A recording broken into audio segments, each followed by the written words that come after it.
नमस्ते सरस्वती देवी गौरवाणी प्रचारिणी जय श्री कृष्ण चैतन्य प्रभु नित्यानंद श्री अद्वैत हरे कृष्ण हरे कृष्ण हरे कृष्ण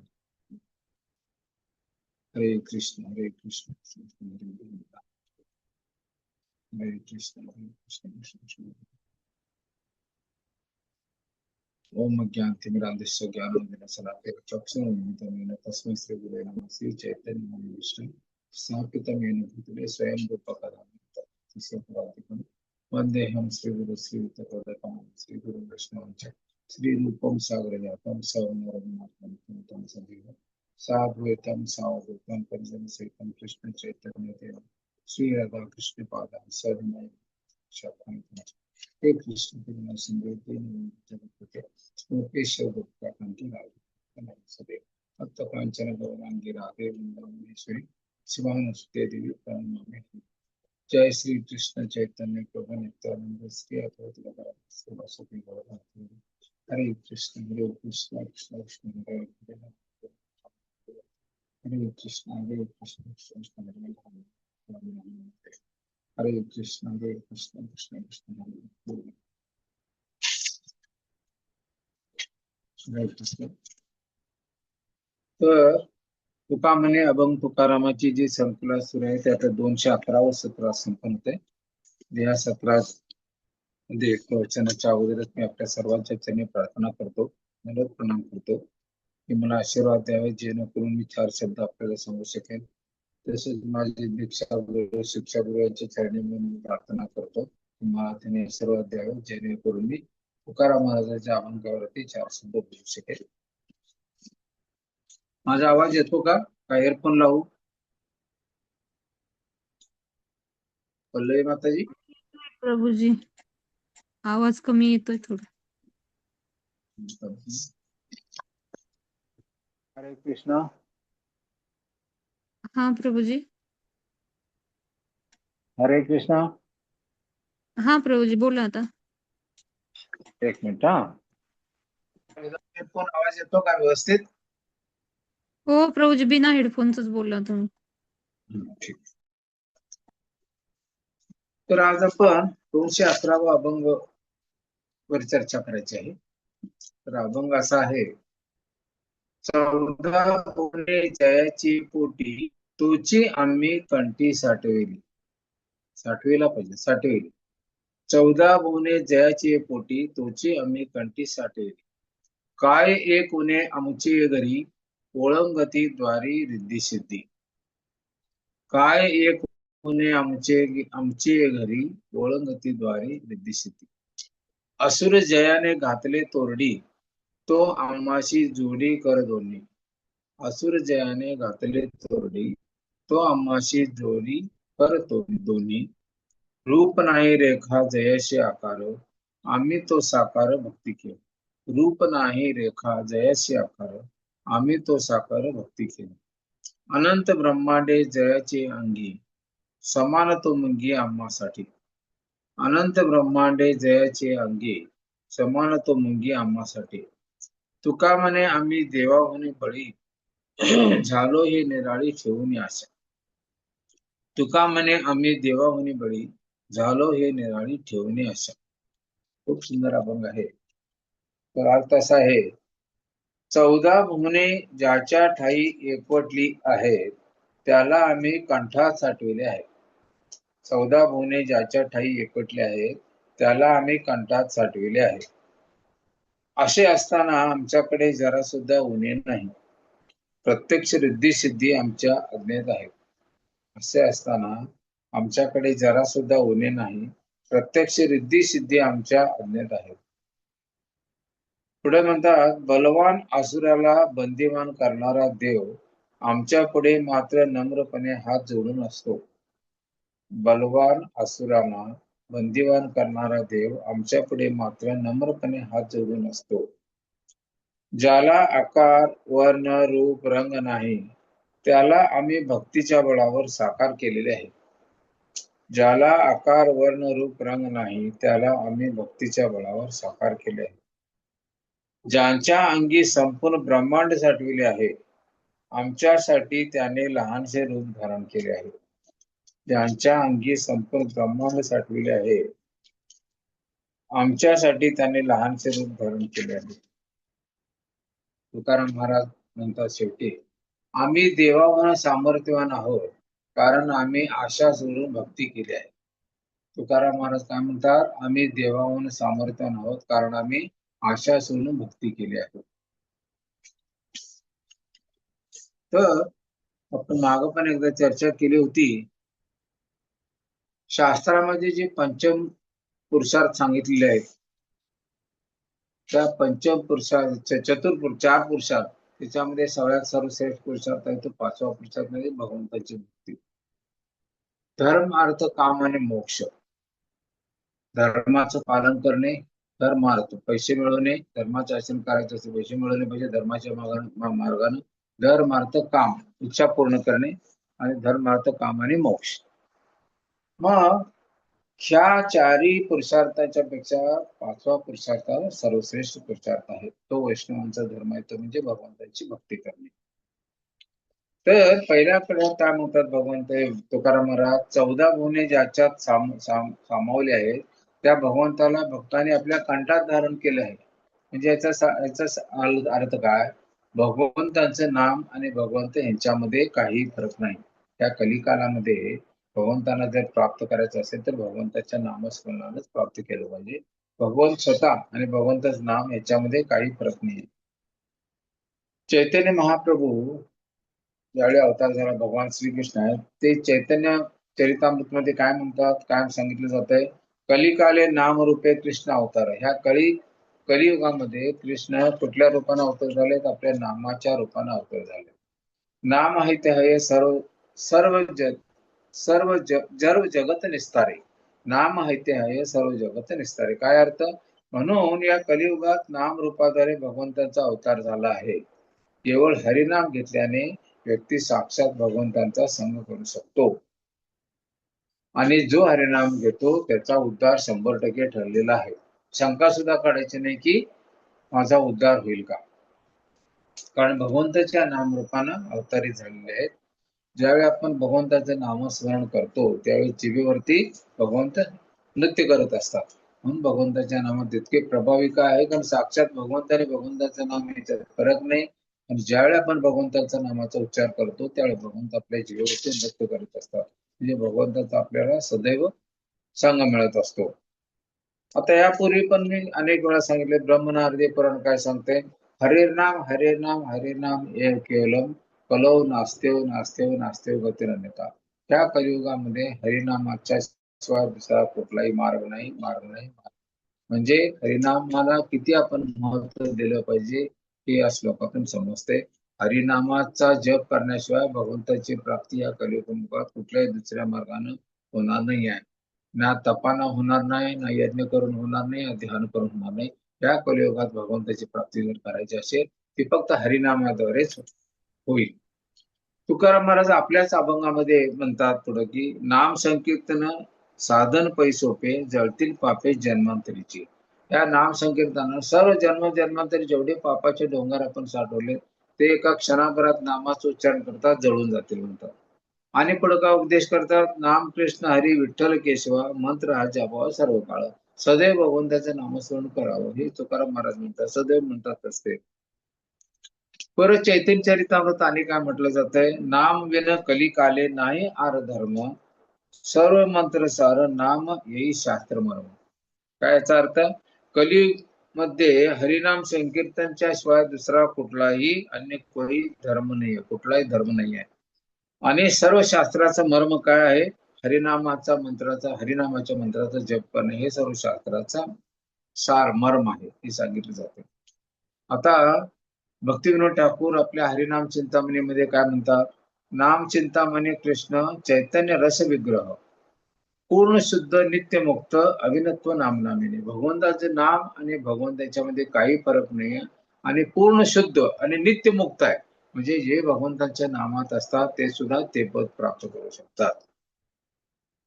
म्हणून ह्या कलिकालामध्ये भगवंतांची जर प्राप्ती करायची असेल, भगवंतांचं प्रेम प्राप्त करायचं असेल, तर दुसरा कुठलाही मार्ग आपल्याला सोयीस्कर नाही आहे किंवा उपयुक्त नाही आहे. फक्त हरिनामाच्या द्वारेच आपण भगवंतांचं प्रेम प्राप्त करू शकतो. दुसऱ्या चरणामध्ये तुकाराम महाराज काय म्हणतात, भगवंत आमचे आश्रयस्थान आहेत.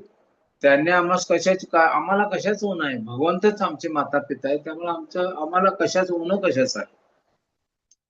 तर त्या संपूर्ण ब्रह्मांडाचे, अनंत कोटी ब्रह्मांडाचे जे मालक आहेत, त्याची उत्पत्ती तेच करतात, त्याचं पालन तेच करतात, त्याचा नाश पण तेच करतात. आणि असे जर आमचे माता पिता असेल तर आम्हाला कशाची कमी आहे. आता हे महाराज अंबरीश, युधिष्ठिर महाराज, हे सगळे पूर्णपणे भगवंताच्यावर, मी अनेक वेळा सांगतो, पूर्णपणे भगवंताच्यावर अवलंबून होते. मला हे कुलशेखर, महाराज कुलशेखर भगवंतांच्यावरती परिपूर्ण अवलंबून, राज्याचे पालन पोषण सुद्धा भगवंतांच्यावर त्यांनी सोपवून दिलेलं होतं. अंबरीश महाराजांचे आपल्या राज्याचं रक्षण कोण करत होते, भगवंताचे सुदर्शन चक्र सोडलेलं होतं भगवंतांनी, तेच रक्षण करत होते. आणि पूर्ण वेळ त्यांनी भक्तीत रममान होत होते. पण आपण कलियुगातले जीव भगवंताच्यावर पूर्ण श्रद्धा ठेवत नाही. भगवंत माझे रक्षण करतील काय, त्याच्यावरती आपला विश्वास नाही. हा आपला मूळ दोष आहे कलियुगातल्या जीवाचा. पण हे राजे होऊन गेले, हे भगवंताचे पूर्ण आश्रित होते, परिपूर्ण आश्रित. भगवंत रक्षण करतील याच्यावर 100% खात्री त्यांची. आणि म्हणून भगवंताच्या भक्तीमध्ये रममाण व्हायचे. त्याशिवाय जनाबाईच्या घरी जात्यावर भगवंत जाऊन दळून आले, कारण जनाबाईची पूर्ण श्रद्धा होती भगवंताच्यावरती. ती संसार माझा कसा चालेल, की माझी सासूच्या पुढं ते दळण दळायला पाहिजे, हे डोक्यात त्यांची यायचं सुद्धा नाही. म्हणून भगवंत दळायच्या आणि जनाबाई आपल्या भगवंताच्या नावात रममाण व्हायच्या. हे कशामुळं, भगवंत त्यांच्या घरी नोकरी केली, अर्जुनाच्या घरी भगवंताने सारथ्याचं काम केलं. कशासाठी, कारण त्यांची पूर्ण श्रद्धा होती भगवंतांच्यावरती, म्हणून ते करत होते. ज्यावेळी तुम्हाला मागेही सांगितलंय, पांडव आणि महाभारताच्या युद्धामध्ये एक वेळ दुर्योधनाने खूप खूप क्रोध केला याच्यावरती, भीष्मावरती, आणि म्हणाले तुम्ही पांडवांच्या बाजूने लढताय, अन्न आमचं खाताय आणि पांडवांच्या बाजूने लढताय. आतापर्यंत एवढे तुम्ही बाता मारताय आणि आतापर्यंत पांडवातला एक पांडवांना सुद्धा तुम्ही मारलेलं नाही. हे कशामुळं, कारण पांडवांच्या प्रती तुमचं प्रेम आहे म्हणून. त्यावेळी भीष्मदेव खूप क्रोधित झाले आणि म्हणाले, प्रतिज्ञा केली त्यांनी, की उद्या संध्याकाळपर्यंत हे 5 बाण तुझ्याकडे ठेव आणि या 5 बाणाने मी दररोज एक पांडवांना नाहीसा करणार. हे 5 बाण म्हणजे 5 पांडवांच्यासाठी आहे. प्रतिज्ञा केली. त्या प्रतिज्ञेबाबतीत सर्व पांडवांना पण समजलं, सर्वांना समजलं, आणि भगवंत तर सारथीच होते अर्जुनाचे. रात्री झोपले सर्व पांडव, सगळे आपापल्या तंबूमध्ये झोपलेले असताना अर्जुन झोपलेला होता, घोरत होता, आणि भगवान श्रीकृष्ण तंबूमध्ये इरझाऱ्या घालत होते.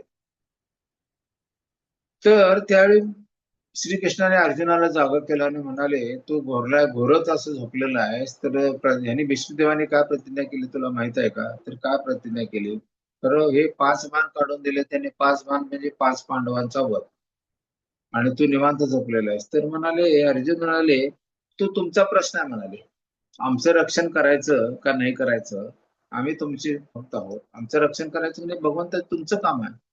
तुम्ही पूर्ण पुरुषोत्तम भगवंत आहे, भक्ताचं रक्षण करायचं म्हणजे जबाबदारी तुमची आहे, मी कशाला विचार करू, म्हटले आणि परत झोपले.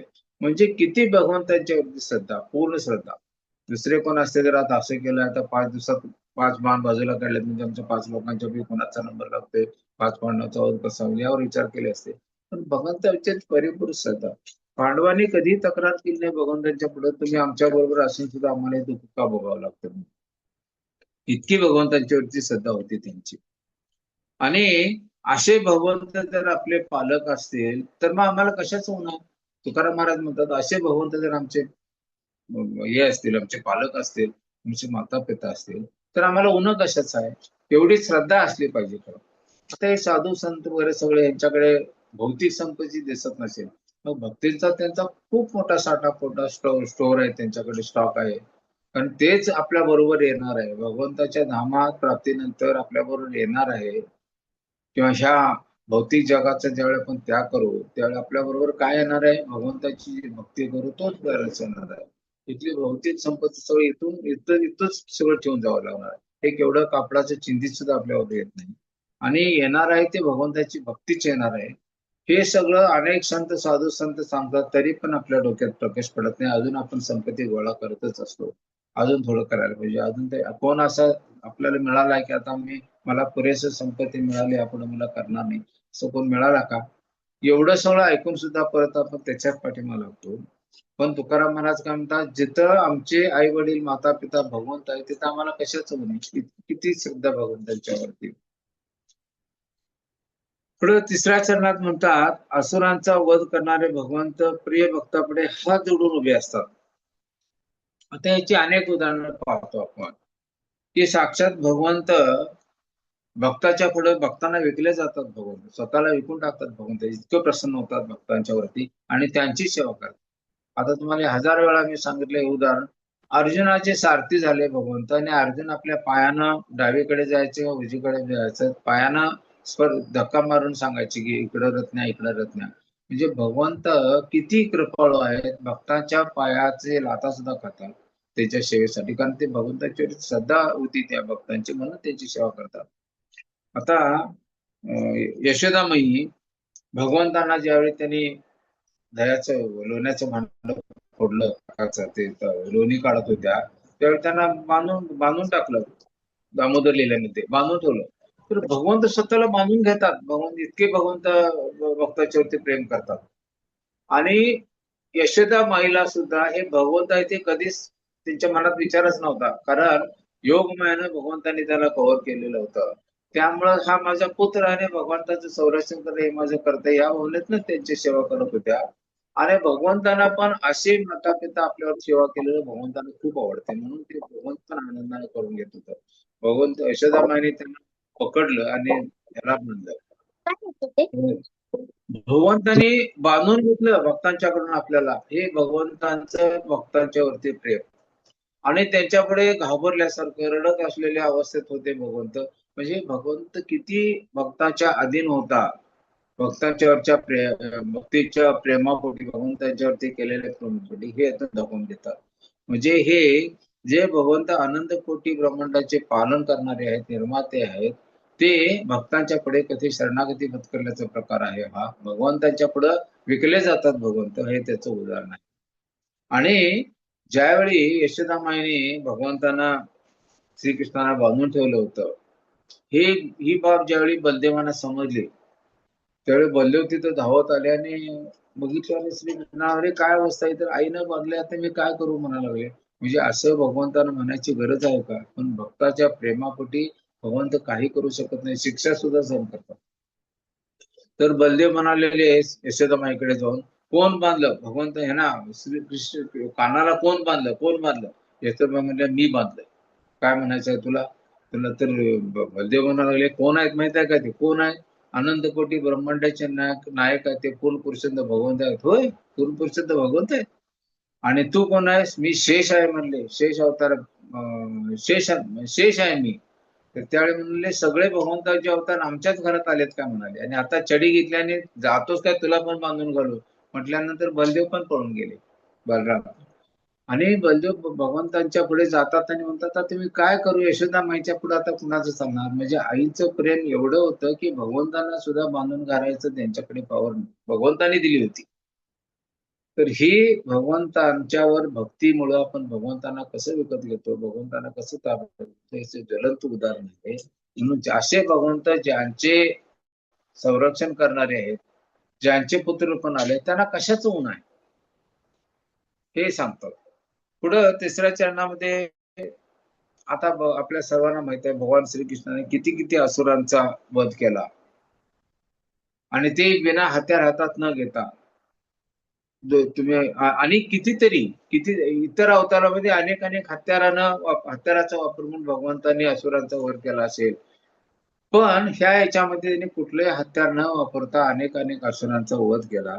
आणि असे जे असुरांचा वध करणारे पूर्ण पुरुषोत्तम भगवंत आहेत, ते भक्तांच्या पुढे हात जोडून उभे असतात. याची जलद उदाहरण म्हणजे आता मी तुम्हाला यशोदामाईचं उदाहरण दिलं ते. यशोदामाई बांधून घालतात भगवान श्रीकृष्णांना, आणि ते बांधून घेतात सुद्धा भगवंत. म्हणजे भगवंत भक्ताच्यावरती किती प्रेम करतात, भक्तांच्यावरती किती अधीन होतात, इतकं भक्तांनी त्यांच्यावरती प्रेम केलं, त्यांना आवडतं. म्हणून भगवंत आपल्या शास्त्रामध्ये सांगितलं जातंय की भगवान भक्त प्रेम जे जे मागतोय प्रेम करून किंवा भक्ती करून ते सगळं द्यायला तयार होतात.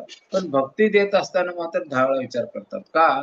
एकदा का भक्ती त्यांनी प्रदान केली भक्तांना की ते स्वतःला विकले जातात. भक्त विकत येतो त्यांना भगवंतांना आणि त्याच्या हक्कात आपल्या मनाप्रमाणे त्यांना ताब्यात ठेवतो. असं भक्ती प्रदान करत असताना भक्ताला भगवंत 1000 वेळा विचार करतात आणि अशा शुद्ध भक्तालाच ती भक्ती प्रदान करतात. यशोदा माईला तशीच भक्ती केली होती म्हणून त्यांच्या अधीन झाले भगवंत. आता त्याच वेळी आणि हे भगवंतांना खूप आवडते. आपले नातेवाईक, आई-वडील होऊन भगवंतांच्यावरती प्रेम करताना भक्त त्यांची त्यांना खूप आवडते. आता वृंदावनमध्ये हे जे त्यांचे मित्र होते गोप बालक, ते त्यांना भगवंत या रूपात कधीच पाहत नव्हते. आपले मित्र म्हणूनच पाहत होते. आणि भगवंतांना ज्या वेळी त्याने खेळ खेळायचे, खेळ हारायचे भगवान श्रीकृष्ण, त्यावेळी आपल्या मित्रांना खांद्यावर घेऊन व्हायचं त्यांना. तू जर हारलास तर मला खांद्यावर घेऊन एवढं अंतर चालत जायचं, ह्या झाडापासून त्या झाडापर्यंत पळायचं. आणि हे त्यांना करायला लावायचे. हे जे मित्र होते ते भगवंताच्या खांद्यावरती बघून एवढं पळायला लावायचे. आणि भगवंत जर कधी म्हटले मी नंदबाबांचा मुलगा आहे, मी राजाचा मुलगा आहे, तुम्ही ऐकायला पाहिजे नाही, ते राजा बिजा तुमच्या घरात म्हणायचं. ते आता इथं तू खेळात आमच्यासारखा खेळाडू आहे, सवंगडी आहे, जी शिक्षा होईल ती भोगायला पाहिजे. आणि भगवंत ते मान्य करायचे. म्हणजे साक्षात भगवंतांना असं भक्ताच्या अधीन होणं आवडतं म्हणून तर या लीला करतात भगवंत. म्हणून आता फक्त प्रल्हाद महाराजांच्या इच्छेखातर प्रल्हाद महाराजांचं रक्षण करायसाठी नरसिंह भगवंत प्रकट झाले खांबातून. ही भगवंताचं भक्तावरचं प्रेमच आहे. अशी हजारो लाखो उदाहरणं आहेत याच्यामध्ये शास्त्रामध्ये. ती हेच करतात की भगवंत इतकं भक्तांच्यावरती प्रेम करतात त्यासाठी ते काहीही करायला तयार असतात. तर सावता माळ्याची मोठ हाकली त्यांनी. तुकाराम महाराजांचं इंद्रायणीतून अभंग काढायसाठी त्यांनी प्रयत्न केले, मदत केली. नंतर तुमचं गोरा कुंभाराचं चिखल तोडवत असताना सुद्धा त्यांचं बाळ त्यांच्या पायाखाली तोडवलं गेलं तर त्याला सुद्धा जिवंत करून भगवंतांनी केलं. म्हणजे भगवंत इतकं प्रेम करतात भक्तांच्या वरती की काही त्यांना. आता तुकाराम महाराजांची जी आवली होत्या ती काळ्या विट्या म्हणूनच कायम भगवंतांना बोलत असताना बोलायचं. पण ते पण तुकाराम महाराजांना आवडायचं, भगवंतांना आवडायचं. का? कारण भगवंतांचे प्रिय भक्त म्हणजे तुकाराम महाराज आणि त्यांची सेवा कोण करत होती? आवली. आवली किती जरी बडबड तोंडाने बडबडले, वाईट शब्द उच्चारले तरी तुकाराम महाराजांचे तर खूप प्रेम होतं त्यांचं. आणि त्या का ओरडत होत्या? आपल्या मुलांचं फार बघवत नव्हते त्यांना गरिबीमुळं. पण त्या ह्या उच्च स्थितीत एवढ्या तुकाराम महाराजांसारख्या उच्च स्थितीत भक्तीमध्ये नव्हत्या.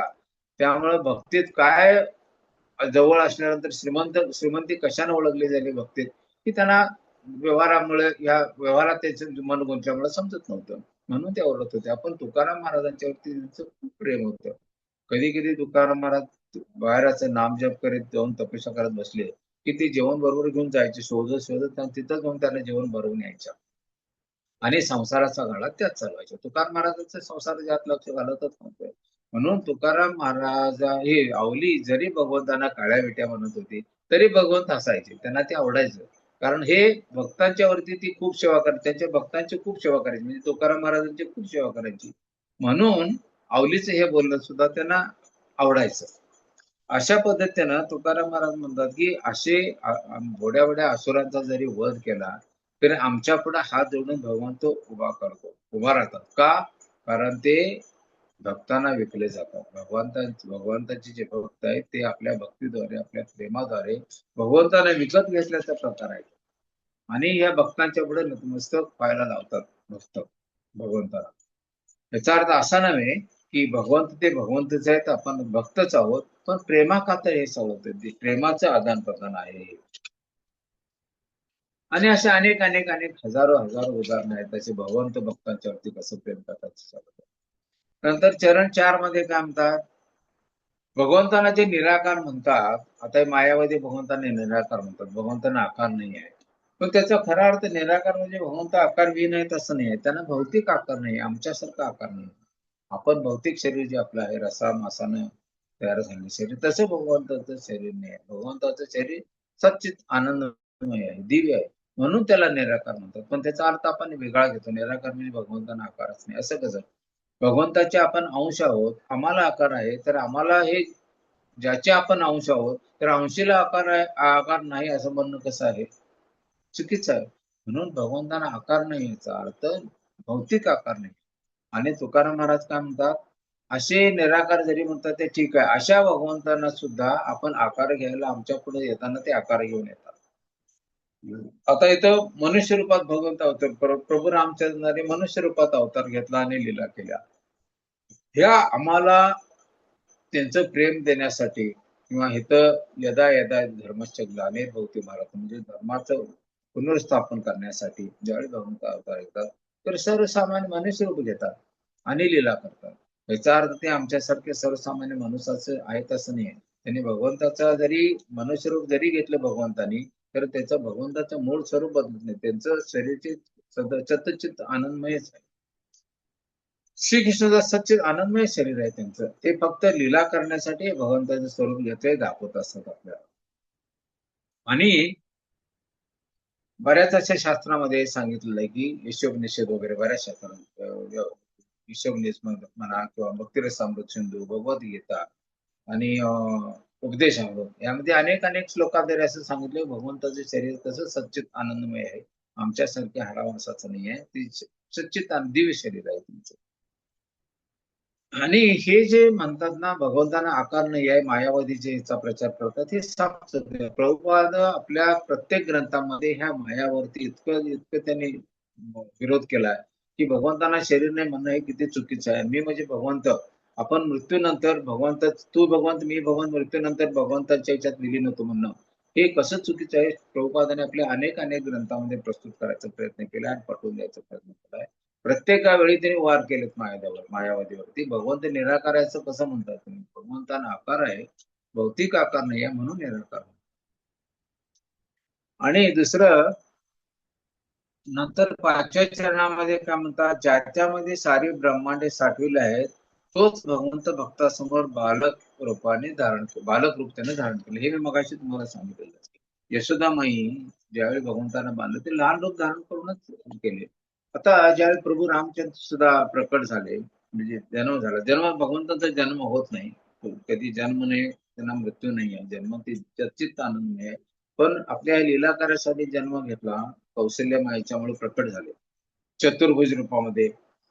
त्यावेळी कौशल्य माई त्यांना म्हणायला लागल्या, बाकीचे लोक काय म्हणतील मला, त्यांना पुत्र झाला तर असा चतुर्भुजानं असा पुत्र प्रकट झाला, याच्यावरती कोण विश्वास ठेवतील काय? आणि शिवाय मला तुझं लाड करायचं आहे, तुझं लालन पालन करायचं आहे, तुला माझ्या मांडीवर खेळवायचं आहे. लहान बाळाचं कसं प्रेम माता व्यक्त करते माता, कसं मला करायचं, त्या तुझ्या रूपावर मी कसं करू? प्रभू रामचंद्रांना कौशल्यमाने विचारलं. त्यावेळी मग त्यांच्या इच्छेनुसार कौशल्यमाईच्या पुढे जे चतुर्भुज रूप होतं प्रभू रामचंद्राचं ते लहान बालकामध्ये झालं आणि मग बालक रडू लागला आणि मग सगळ्यांना समजलं की कौशल्यमाईला प्रभू रामचंद्राचा जन्म झालेला आहे. सगळ्यांना बालक जन्माला आले समजलं. तर अशा पद्धतीनं ह्या ज्या माता आहेत, कौशल्या म्हणा किंवा यशोदामाया म्हणा, देवकी म्हणा, ते भगवंताने अगोदरच ठरवून त्यांनी एवढं मोठं तप केलं, त्यामुळे भगवंताने त्याच्यापुढे जन्म घेतला. त्यांना आईच्या रूपानं त्यांचं प्रेम भगवंताने स्वीकारलं आणि बालकाच्या रूपाने ह्यांनी त्यांच्यावरचं प्रेम केलं. हे त्यांच्या पूर्ण तपस्येचं फळ आहे. हे सर्वसामान्यांना आपण मिळणं कठीण आहे. त्यांनी एवढी मोठी तपस्या केली म्हणून त्यांना भगवंतांचे आई वडील व्हायचा मान मिळाला. चैतन्य महाप्रभूंच्या आई वडिलांना सुद्धा एवढे त्यांनी मागे तप केले आहेत म्हणून त्यांना तो मिळालेला आहे. आणि ह्यांच्या पुढं भगवंत पुत्र रूपानं सगळ्या आता लीला करतात. आता मी मगाशी सांगितलं की भगवान श्रीकृष्णाने यशोदामाईच्या पुढे एक पुत्र रूपाने छोट्या बालकाच्या रूपाने सगळ्या लीला केल्या आणि भगवंतानं यशोदामाईने सुद्धा आपल्या पुत्राच्या रूपावर त्याच्या प्रेम केलं. त्यांनी भगवंत आहेत हे असा भाव कधीच येऊ दिला नाही. भगवंताने पण योगमाया दिला आणि त्याच्यात आला पण एक पुत्रावरती कसं प्रेम करावं तसं नंद बाबा आणि यशोदाबाई त्यांच्यात प्रेम करत होत्या. आता दामोदरीला तर तुम्हाला माहितीच आहे मी बांधून घातलेलं. तर माती भक्षण करायची लीला. त्या लीलेमध्ये बलदेव वगैरे सगळ्यांनी सांगितलं की भगवान श्रीकृष्ण भगवान कान्हा माती खातोय. मग त्यावेळी गेल्या आणि तो माती खातो तर भगवान म्हणाले नाही मी माती खात. त्याला अनेक आचार्यांच्या खूप त्याच्यावरती टीका आहे. जे उपदेश आहेत की माती खाल्लं हे खरं किंवा खोटं याच्यावरती खूप टीका आहे. त्याच्यावरती अनेक जास्त आचार्यांची वेगवेगळी मत आहेत आणि आपलं प्रकट केलेलं आहे मत त्यांनी. तर माती खाल्लेलं नाही हे त्यांनी सिद्ध करून दिलं आहे शेवटी. पण त्यात सगळ्यात महत्वाचं म्हणजे माती तोंड उघड म्हणा लागल्या. मग भगवंताने तोंड उघडलं तर त्यात अखंड ब्रह्मांड दिसलं त्याच्यामध्ये, आणि त्या ब्रह्मांडामध्ये यशोदामाई त्या बालका भगवान श्रीकृष्णाच्या तोंडात बघतात हे पण दिसलं. त्यानंतर भ्रमित झाल्या यशोदामाई, त्यांना काय समजेना हे काय, आणि थोड्या वेळ भ्रमित झाल्या आणि त्यांना हे काय तर दिव्य व्यक्तिमत्व आहे का असे विचार मनात यायला लागला. त्यावेळी भगवंतांना वाटलं की आता माता आणि पुत्र हे आमचं प्रेम जे आहे त्याचा जे मी आनंद घ्यायसाठी अवतार माझा झाला आणि तो मी आनंद घ्यालोय, हा आनंद इथे समाप्त होतोय. म्हणून योग मायेद्वारा यशोदा मायांच्या डोक्यात तो विचार जो आला होता, हे कोण श्रेष्ठ भगवंत आहेत की श्रेष्ठ व्यक्तिमत्व आहे का, हे काढून टाकलं. आणि परत पूर्वीसारखं त्यांच्या मनात विचार आला की नाही नाही हे माझा पुत्रच आहे, आणि सगळी जी शिक्षा होती ती त्यांनी काढून टाकली आणि त्यांना दुग्धप्राशन करू लागले. म्हणजे भगवंतांना भक्तांचं जे प्रेम, आई माता आणि पित्याचं जे प्रेम देतात ते भगवंतांना खूप आनंद मिळतो त्याच्यामुळं, आणि ते घ्यायसाठी अनेक अवतार करत असतात. आता ज्यावेळी गोवर्धन धारण केली भगवंताने, गोवर्धन धारण केला त्यावेळी भगवंत डाव्या करंगळवरती गोवर्धन धारण केला होता. तर त्यावेळी यशोदामाई सुद्धा त्यांच्या हाताला मालिश करायचा प्रयत्न करत होत्या, त्यांना त्रास होऊ नये म्हणून प्रयत्न करत होत्या. आणि त्यांच्या मनात एक विचार येत होता की मी त्यांना अमुक या गाईचं दही लोणी दिलं म्हणून त्यांच्या ताकद आहे असं पण येत होता. त्या गोपालकांना सुद्धा वाटत होतं त्यांनी आपले काट्या लावलेल्या होत्या, त्या आम्ही काट्या लावल्या म्हणून हे गोवर्धन पर्वत धावलाय असं मनात भाव येत होते. पण भगवंताच्या मनात हा कधीच भाव आला नाही की हे मी धारण केलंय म्हणून मी केलोय आणि यांच्या मनात असा कसा गमावला, असं नाही. त्यांच्या प्रेमाचं इतकं आदान प्रदान काय म्हणतात ते पारदर्शक होतं की त्यांना कसं तरी विचार यांच्याबद्दल केला तर ते भगवंतांना आवडत होतं. आता ह्यांनी असं कधी दाखवलं नाही हे बघा मी धारण केलोय म्हणूनच राहिले तुमच्यामुळे नाही, हे कधी भगवंताचा दाखवायचा प्रयत्न केला नाही. ठीक आहे, यशोदामाई म्हणतात मी या गाईचं दूध त्यांना पाजलं, लोणी खायला दिलं म्हणून ही ताकद आलेली आहे. तर ठीक आहे, ठीक आहे त्याच्यामुळे असेल. हे गोपालक म्हणाले की आम्ही काट्या लावलेत म्हणून धारण पर्वताला राखून धरलेलं आहे आपण गोवर्धनला. ठीक आहे म्हटलं, काय हरकत नाही. दुसरा आपल्यासारखं असं तर हे माझ्या शक्तीने मी धारण केलं नाही हे काय असं म्हणाले तसं असेल. पण भगवंत कधीही भक्तांना श्रेष्ठपणा द्यायचा खूप प्रयत्न करतात, भगवंतांना श्रेष्ठ व्हायचा प्रयत्न करत असतात. भगवंतांना कधीही आपलं क्रेडिट भक्तांना द्यायला आवडते. आता हे पांडव आणि कौरवाचं युद्ध झालं, त्याला अर्जुनाला काय भगवंत म्हणतात, तू निमित्त मात्र हो, मी या सर्वांना अगोदरच मारून टाकलेलं आहे. हे जे कौरव आहेत ना या सगळ्यांना अगोदरच मारून टाकलंय, फक्त तू निमित्त हो. म्हणजे भगवंत क्रेडिट भक्तांना देतात, आपण क्रेडिट घ्यायचा प्रयत्न कधी करत नाही. हे भगवंताचं काय म्हणतात ते श्रेष्ठत्व आहे, भगवत्ता आहे त्यांची. नंतर प्रभू रामच्या लीलाची तुम्हाला मी आता सांगितलं. प्रभू रामचंद्राने सुद्धा जन्म घेतल्यानंतर कौशल्या त्याच्यावर प्रेम करायसाठी त्यांची कशी इच्छा व्यक्त केली आणि त्यांनी कसं लहान रूप धारण केलं हे सगळं सांगितलेलं आहे. नंतर पुढं 5व्या कडव्यात भगवंताचे भक्तांना भगवंताशिवाय काही नको असते, फक्त भक्तीने भगवंताने ताब्यात ठेवू शकतात. म्हणजे ही जे भक्त आहेत आतापर्यंत जे भगवंतांना प्राप्त केलेले आहेत त्यांना हे त्यांच्या भक्तीच्या शक्तीवरच प्राप्त केले आहेत. भगवंतांना आपल्या ताब्यात ठेवायचं कारण म्हणजे भगवंतांची भक्ती करून, भगवंतांच्यावरती प्रेम करून आणि अहेतुकी प्रेम करून. तुम्हाला मी मागे सांगितलं अहेतुकी आणि हेतुपूर्वक प्रेम. म्हणजे अहेतुकी म्हणजे काय, त्यात कसलाही हेतू नाही, मला हे पाहिजे ते पाहिजे त्यासाठी भक्ती भगवंताची अशी नाही, भगवंतांच्यावरती शुद्ध प्रेम करायचं. आणि हे अशी भक्त भगवंतांना खूप खूप आवडतात. आता हेतुपूर्वक म्हणजे कसं, आपण काय भक्ती करत असताना आपले हेतू असतात, माझं हे प्राप्त व्हावं, माझ्या मुलाला नोकरी लागावी, माझ्या मुलीचं लग्न, हा हेतू मी अमुक अमुक त्याला हे 101 रुपयाचं पेढे आणून देतो, नारळ वाढवतो आणि माझ्या मुलीचं लग्न करू दे. हे भक्ती आली, ही सगळी कर्मकांड आली. आणि याच्यात भक्तीला अशा भक्तीला इथं स्थान नाहीये. भगवंत त्याच्यावरती प्रेम करत नाहीत. भगवंताची इच्छा असेल प्रार्थनाप्रमाणे त्याला देतील, पण भगवंताचं शुद्ध प्रेम मिळत नाही. मी मगाशी जर तुम्हाला म्हटलं हे भक्त जे आहेत भगवंत विकले जातात शुद्ध भक्तीच्या पुढं, ते तिथं घडत नाही. त्याच्यात व्यावसायिकता आली. म्हणून भगवंताचे जे प्रेम करायचं ते अहेतुकी प्रेम केलं पाहिजे. आणि साधू संतांनी जे प्रेम केलं ते असंच प्रेम केलंय, आणि असंच प्रेम करावं सर्वांनी अशी पण साधू संतांची इच्छा आहे, म्हणून करत असतात. नाहीतरी भगवंताच्यावरती सहजासहजी असं प्रसन्न होण्यासाठी असं इझी गोईंग कम्फर्ट झोन मध्ये राहून ही भक्ती होत नाही. भगवंत ज्यावेळी आपण भगवंतांना प्राप्त करायचा प्रयत्न करतो तर कम्फर्ट झोनच्या बाहेर आलं पाहिजे. मला काय माझ्या प्रसन्नतेसाठी मी हे करायचं नाही भगवंताची सेवा, भगवंतांना प्रसन्न करायसाठी मी सेवा करतोय हा भाव असला पाहिजे. आणि माझ्या इंद्रिय तृप्तीसाठी मी भगवंताचा उपयोग करून घ्यावा किंवा भगवंताच्या कृपे हा भाव असता कामा नये. मग भगवंत ठीक आहे जय शेती जसं तुला तुझ्या प्रारब्ध प्रमाण मिळेल त्याला द्यायचा प्रयत्न करतो म्हणतात. पण खरं प्रेम द्यायचं असेल तर अवैतुकी विशुद्ध प्रेम केलं पाहिजे त्याच्यावरती. आणि सगळ्यात महत्वाचं ह्या जगात जे आहे त्याचे मालक कोण पुरुषोत्तम भगवंत आहे. आपण फक्त भगवंतानी आपल्याला हे दिलेलं आहे. एक आपण भाडेकरू जसं घरात राहतो त्या पद्धतीने आपण हे शरीर आम्हाला भगवंत दिलेलं आहे. त्याद्वारे आपण भगवंतांची सेवा करून प्रेम प्राप्त करून भगवंताच्या धामात जायचं आहे.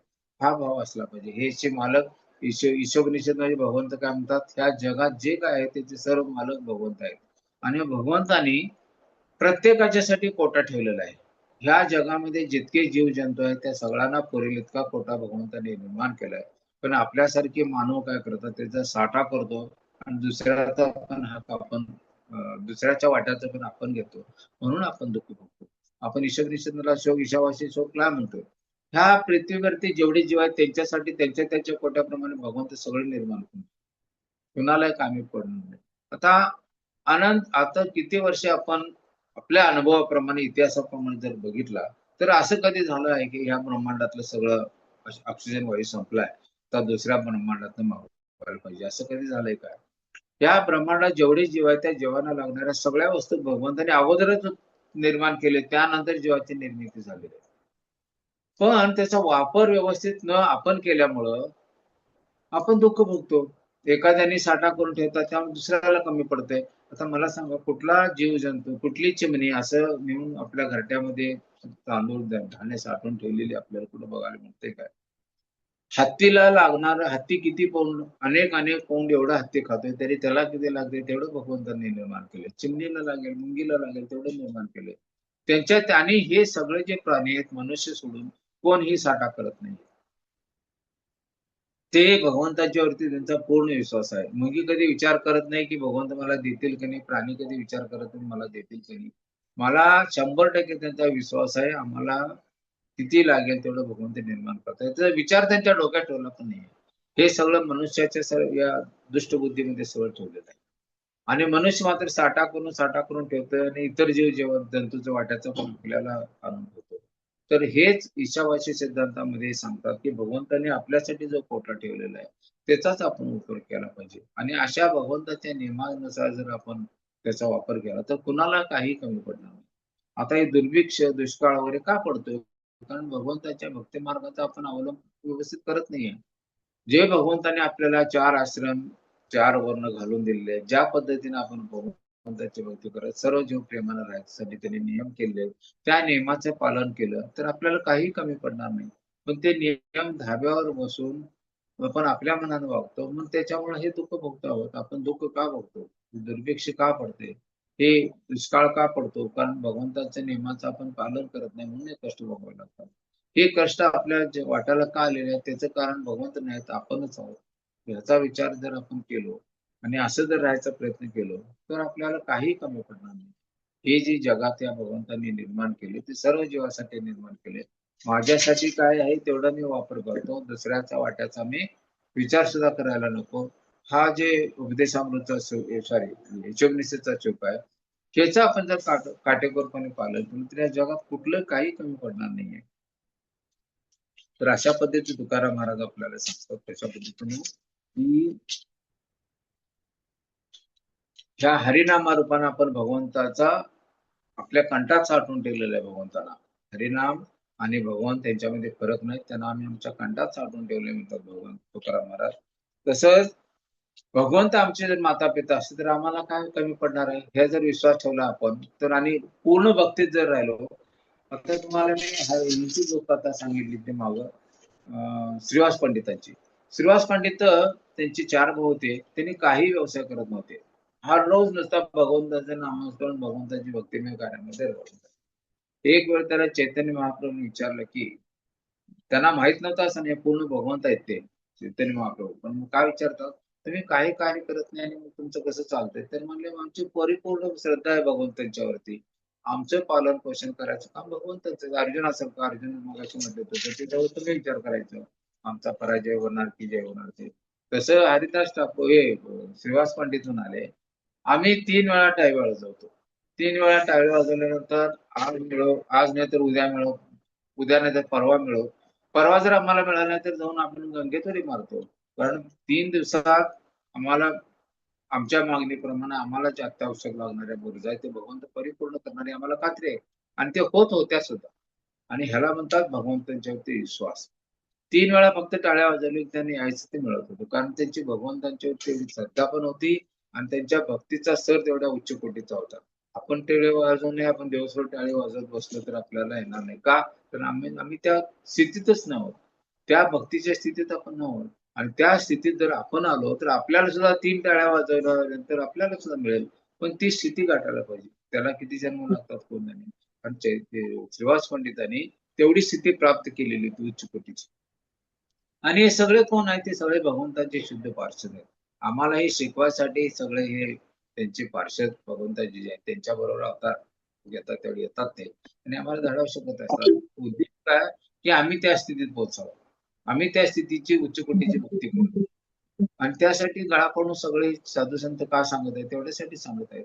पण आता आमच्यावर त्याचा किती प्रभाव होतो, त्यानुसार आमची भक्तीत प्रगती होते. तर अशा पद्धतीनं भगवंतांच्यावरती विश्वास जर ठेवला तर भगवंत आमची पण तशी सेवा करतील. आपण सुद्धा भगवंतांना तसं ताब्यात ठेवू शकू, पण त्या स्थितीत आल्या. आणि आता आपली अवस्था काय आहे? आपण जास्तीत जास्त भौतिक याच्यात गुंतून जातो आणि आध्यात्मिक क्षेत्रामध्ये आमची प्रगतीकडे आम्ही लक्ष देत नाही. म्हणून ही आपली अवस्था झालेली आहे. तर निदान आताच्या ह्या एवढं ज्ञान घेतल्यानंतर, एवढं साधू संतांच्या ऐकल्यानंतर तरी ऐकल्यानंतर तरी भगवंताची भक्ती प्रामाणिकपणे करूया, गंभीरतेने करूया आणि भगवंताचं प्रेम प्राप्त करूया. यासाठी आपण प्रयत्न केले. वेळ झालेला आहे. 7:45 पर्यंत मला टाइम दिलेला आहे. कोणाला काय विचारायचं असेल सांगा तर विचारू शकता. आणि सगळ्यात महत्वाची एक बाब, भगवद्गीतेच्या 18.55 मध्ये काय म्हणतात? भक्त्यामाम अभिजानाति यावन्यस्मिन् तत्वतः. म्हणजे जर मला तत्वतः जाणायचं असेल तर भक्तीनं जाणू शकता. मला प्राप्त करायचं असते तरी भक्तीशिवाय दुसरा कुठलाही मार्ग नाही. म्हणून भगवंताची भक्ती करणं हा एकमेव मार्ग आहे भगवंतांना प्राप्त करायसाठी. आणि या जन्म मृत्यू जरा व्याधीतून मुक्त करायचं असेल तर भगवंताच्या भक्तीमार्फत भगवंतांना प्राप्त केल्याशिवाय दुसरा काही मार्ग नाही. तर आज आपण मनुष्य जन्मात आहोत. उद्या आणि कुठल्या किडा, मुंगी, डुकर, कुत्र, मांजर या जन्मात जाऊ आणि परत आपण 84 लोकची विनंती करत राहू. त्यातून जर आपल्याला मुक्ती पाहिजे असेल तर भगवंताची भक्ती करणे याच्याशिवाय दुसरा कुठलाही मार्ग नाही. फिरून फिरून आपण तिथंच येतो. भगवंताची भक्ती केल्याशिवाय जन्म मृत्यू जरा व्याधीतून मुक्तता मिळणार नाही. फिरून फिरून कारण तेच एकमेव सत्य आहे. म्हणून सर्व चर्चा करून विषय तिथंच येतो.